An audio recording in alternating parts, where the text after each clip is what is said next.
This is mean-spirited, isn't it?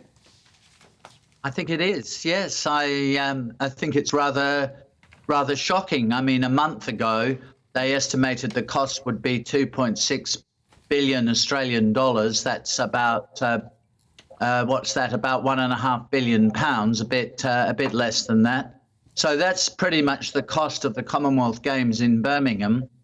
And then suddenly the premier of the state, like the prime minister of the state, announced that it would cost $6 to $7 billion and therefore was being cancelled. So you can only be very suspicious of what might have gone on here. But of course, it fires a torpedo into the highest profile of all Commonwealth events, the flagship event of the Commonwealth, the once every 4 years Commonwealth Games, and now they'll have difficulty finding another country to host it or another city to host it. Well, he's obviously cooked the books, hasn't he, to come up with those wildly exaggerated, the huge change in those figures, Alexander.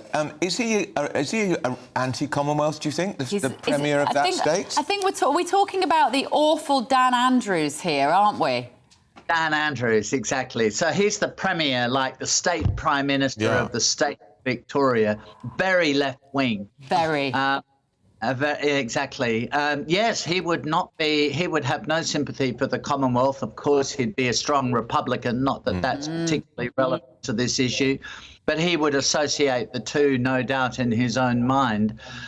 So my guess is that they decided, the Labor Party in Victoria, his political party, decided in the lead up to the last state election to agree to host these Commonwealth Games in a whole lot of regional centres, which logistically would be incredibly difficult and obviously very expensive, as an election promise, as an election bribe in regional Victoria. Having won the election, he's decided he can junk that, and the way to do it is to pretend that it would cost $7 billion to hold it, which clearly wouldn't cost anything like that in reality. I mean, this is a man who was on the TV pretty much nightly during the pandemic, wanting more and more restrictions on more and more young people, closing swimming pools, closing athletics tracks, parks.